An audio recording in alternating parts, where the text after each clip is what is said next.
जी भैया मौरिया लाई दाजी थोड़ा सा साइड पीछे कि मौरिया लाई दाजी भैया मौरिया लाई दाजी हम तो मौरिया पहन के दुल्हवा बनवई जी।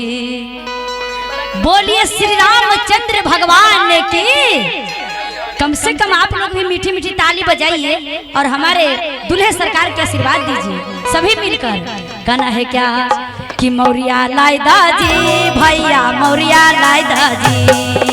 मौरिया लाई दाजी भैया मौरिया लाई दाजी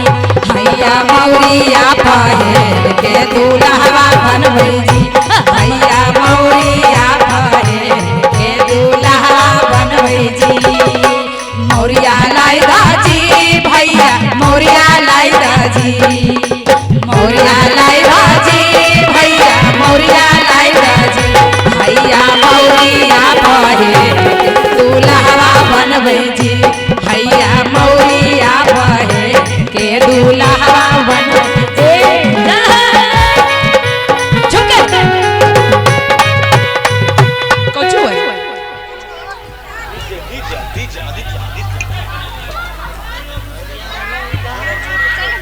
हेलो हेलो हेलो हेलो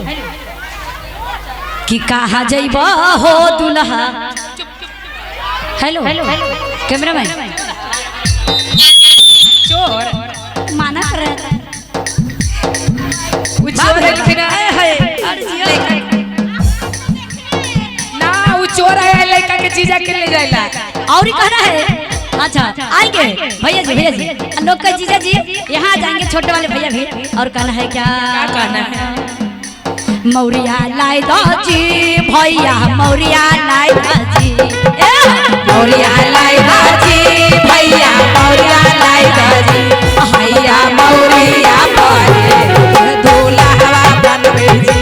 भैया मौरिया पहन के दुल्हवा बनवई जी। मौरिया लाई दाजी पापा मौरिया लाई दाजी मौरिया लाई दाजी भैया चोरिया लाई दाजी पापा चोरावा पहन के दुल्हवा बनवई जी। पापा चोरावा पहन के दुल्हवा बनवई जी। क्या बात है। अरे झूम गए अरे क्या बात है।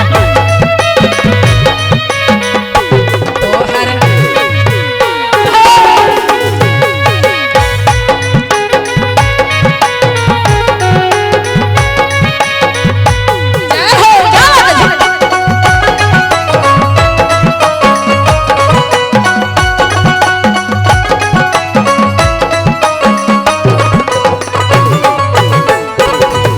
रहेला वो बेरा में दुल्हाया अपन कन्या के जय हो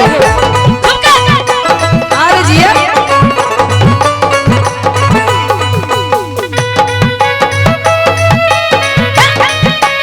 जब जब टिकवा ले लियोगे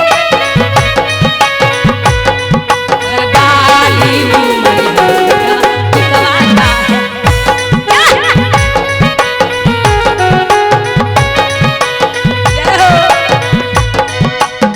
और कोई तो का एने होके तनियाओ फैल से दीदी ऐसे कैसे करो कहाँ जइबा हो दुल्हा कहाँ जइबा हो कहाँ जइबा हो दुल्हा कहाँ जइबा हो दुल्हा मौरिया नगरी क्या में डेरा डलवा हो मौरिया पहन के तू कहाँ जइबा हो करई है का कह रहली करे भैया जी से दुल्हा सरकार कैसे भाव में कहाँ जइबा हो दुल्हा कहाँ जइबा हो कहाँ जइबा हो दुल्हा कहाँ जइबा हो दुल्हा मौरिया पहन के तू कहाँ जइबा हो दुल्हा जोरावा पहन के तू कहाँ जइबा हो अरे जिया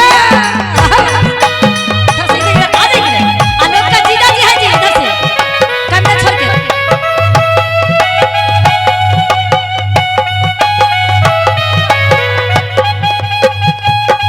आलोक के जीजा जी इधर हो जाइए थोड़ा दीदी जीजा जी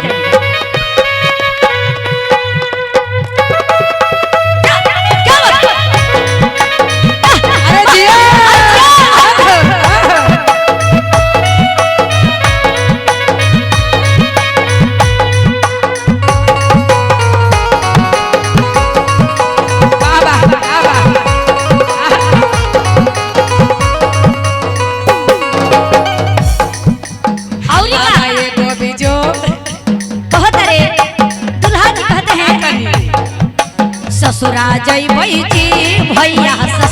जइबै जी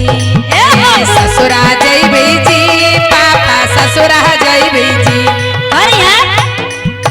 ससुरा जइबो जी भैया ससुरा जइबो जी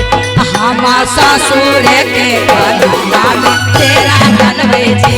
हम ससुर के अंगना में तेरा डलबै जी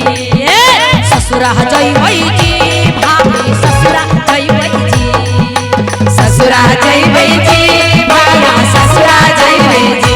हम ससुर के अंगना में तेरा डलबै जी हम ससुर के अंगना में तेरा डलबै जी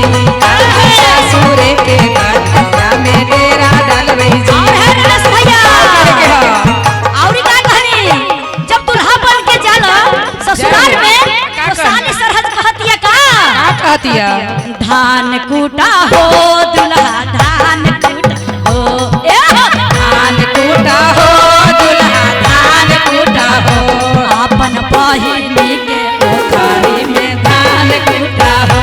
अपन बहिनी के ओखारी में उल्टे गाड़ी ना ना जैसे में यहाँ से जाएंगे ससुराल में कल बारात है परसों 24 तारीख के बारात है तो जब जाएंगे ससुराल में तो सरहद साली गाली देती है ना जी हाँ, तो तो क्यों नहीं कैसे? देंगे? और हमारे आलोक बउआ छोटा मोटा भाई कंचन है दीदी। उनको जीजा जी है उनका तू तो दुल्हा के गरियला त हम कहबी सब सखी मिलके अरे कूटै छियै हे साली कूटै छियै हे कूटै छियै हे साली कूटै छियै हे अपन सारो हज के ओखरी में कूटै छियै हे अपन सारा हज के ओखरी में कूटै छियै हे आहो क्या बात है अरे जिया वाह भैया गोल गोल बन के गोल गोल क्या बात है ऐसा फैल फैल होइए ना आबा आहो लाइन से आहो अपन सारा हज के ओखारी में कूटै छियै हे और का कहनी गाड़ी दे दो हो बेटा गाड़ी दे दो हो गाड़ी दे तो हो दुल्हा गाड़ी दे तो हो तोहर माइया बहिनिया के गाड़ी दे तो हो तोहर माइया बहिनिया के गाड़ी दे तो हो हमहू देबै गे दीदी हमहू देबै गे हमहू देबै गे दीदी हमहू देबै गे अपन साली सारा हजिया के गाड़ी देबै गे अपन साली सारा हजिया के गाड़ी देबै गे देवे देही के बहिन देवे देही के देवे देही गे महिमा देवे देही गे अपन माइया बहिनिया मोर दूरा बसै गे हमर माइया बहिनिया